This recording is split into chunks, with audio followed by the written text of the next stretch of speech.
Hi friends, hello, welcome back to stars kitchen and fashion world. మనం పిల్లలకి లంగా జాకెట్లు కుడుతూ ఉంటాం కదా. సో బ్లౌజ్ అనేది లంగాకి మ్యాచ్ అయ్యేలాగా హ్యాండ్స్ దగ్గర ఇలా డిజైన్ పెడుతూ ఉంటాం కదా. అది ఎలా స్టిచ్ చేసుకోవాలనేది చూద్దామండి. హ్యాండ్ అనేది ఇలా కట్ చేసుకొని తీసుకుంటాం కదా.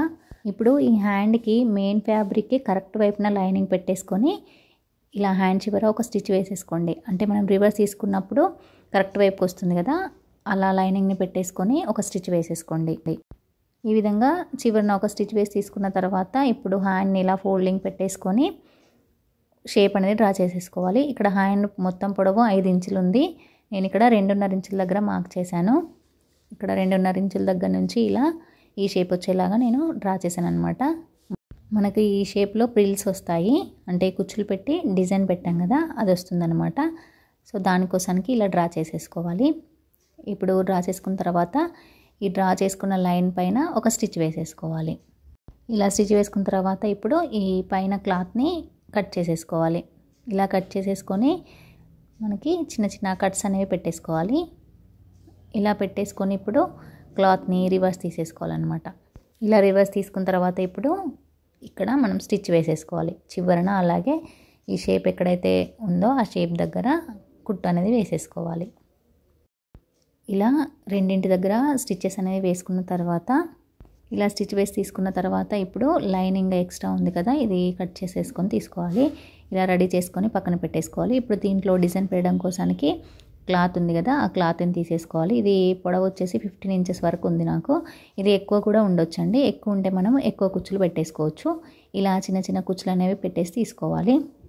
ఇలా పెట్టేసుకున్న తర్వాత ఇప్పుడు లైనింగ్ పైన మనము హ్యాండ్లో కట్ చేసిన పీస్ ఉంది కదా, అది ఇలా పెట్టేసుకొని చుట్టూ కూడాను ఒక 1/2 ఇంచ్ క్లాత్ ఎక్స్ట్రా ఉండేలాగా ఇలా డ్రా చేసేసుకొని తీసుకోవాలి ఈ లైనింగ్ క్లాత్ మీద.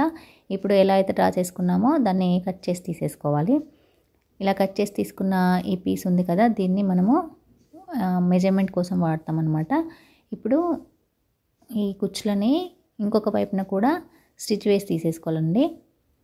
ఇలా మొత్తం కూడా స్టిచ్ వేసేసుకొని తీసుకోవాలి. ఇప్పుడు దీనిపైన మనం మెజర్మెంట్ కోసం తీసుకున్నాం కదా లైనింగ్ని, అది పెట్టేసి ఆ షేప్ లాగా మనము కుట్టు వేసేసుకోవాలన్నమాట. ఈ విధంగా చుట్టూ కూడా కుట్టేసుకుంటే సరిపోతుంది. ఇప్పుడు ఇలా కుట్టుకున్న తర్వాత ఈ ఎక్స్ట్రా ఉన్న క్లాత్ మొత్తాన్ని కూడా కట్ చేసేసుకోవాలి. ఈ విధంగా కట్ చేసేసుకొని తీసుకుంటే మనకు ప్యాచ్ అనేది రెడీ అయిపోతుంది. ఈ విధంగా రెడీ చేసుకున్న దాన్ని మనము హ్యాండ్కి అటాచ్ చేసుకోవాలి. ఇప్పుడు ఈ హ్యాండ్ అనేది ఇలా స్టిచ్ చేసుకున్నాం కదా, దీనికి ఇలా పెట్టేసుకొని డైరెక్ట్గా స్టిచ్ వేసేసుకుంటే సరిపోతుంది. ఈ విధంగా చుట్టూ కుట్టేసుకుంటే మనకు బ్లౌజ్ హ్యాండ్ అనేది రెడీ అయిపోతుందండి. ఇప్పుడు ఇలా వెనకాలకు తిప్పేసుకొని ఈ చివర క్లాత్ ఉంది కదా, అక్కడ కూడా ఒక స్టిచ్ అనేది వేసేసుకోండి. ఇలా వేసుకుంటే నీట్గా ఉంటుంది. ఈ విధంగా మనం బ్లౌజ్ హ్యాండ్ని డిజైన్ చేసుకోవచ్చు. చాలా సింపుల్గా ఉంది కదా. వీడియో నచ్చితే లైక్ చేయడం మర్చిపోద్దండి. నేను ఇక్కడ 2 హ్యాండ్స్ని రెడీ చేసి తీసుకొని బ్లౌజ్కి అటాచ్ చేశాను. ఇక్కడ నేను లంగా జాకెట్కి యూజ్ చేసింది శారీలో వచ్చే బ్లౌజ్ పీసెస్ అండి. 2 బ్లౌజ్ పీసెస్తో నేను లంగా జాకెట్ అనేది ఇలా రెడీ చేశాను.